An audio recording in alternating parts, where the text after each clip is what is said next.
Hello everyone, Andy Schwab here with your Northern Ag TV.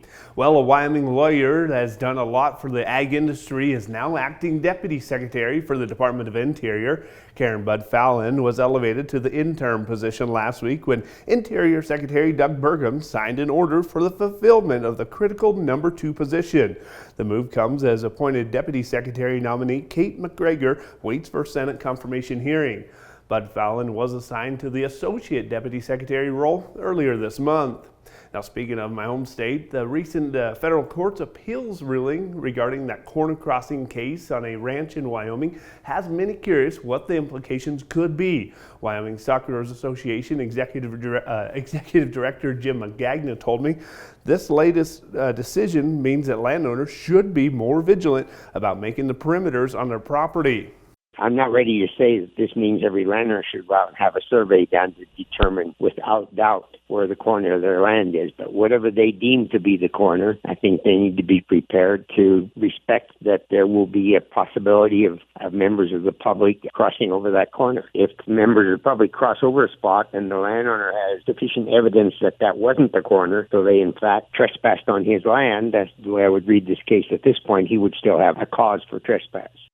Now, the ruling legalizes corner crossing between sections of federal land in the 6 states under the 10th Circuit Court's jurisdiction, that being Colorado, Kansas, New Mexico, Oklahoma, Utah, and of course Wyoming. Speaking of major lawsuits, a D10 article says a Georgia jury has awarded a single plaintiff over $2 billion in a Roundup case. That move was the latest of the Roundup product liability verdict against Bayer's glyphosate-based weed killer, who has won 17 of the last 25 cases where judgments were entered into a trial. Bayer did tell D10 that it plans to file an appeal based on the number of the grounds. Well, we need to take a break, but we have more ag news coming up right after this. From the beginning, we've worked closely with farmers. BNSF's ties to the agricultural community go back 175 years.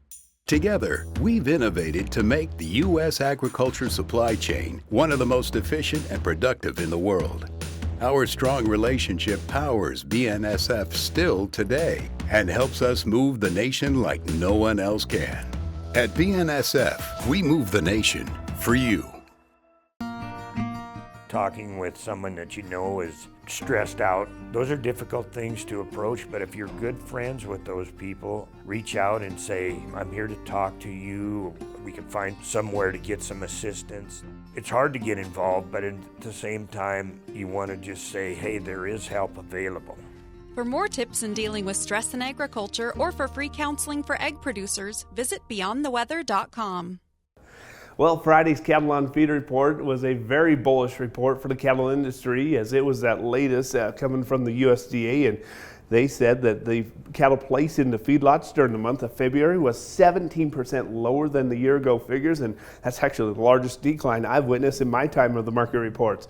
Of course, the low figure is a direct correlation to the Mexican cattle import shutdown after the discovery of New World screwworm cases in our southern neighbor's country, and helped feedlots secure huge gains, that is, in the cash cattle sectors. Now, for the local auctions, many ranches continue to see strong prices on their annual bull sales, including Black Summit cattle in my hometown of Powell, Wyoming, where the Sim Angus topped out at $26,000, and Lund's B-Barb Angus and Baker, well, they broke just over the $8,000 per head price on their average. Hard red winter wheat prices did come out of the gate strong Sunday evening, but unfortunately that spark quickly died out as the sellers took control of the market into Monday's trade, driving the prices to another double-digit loss.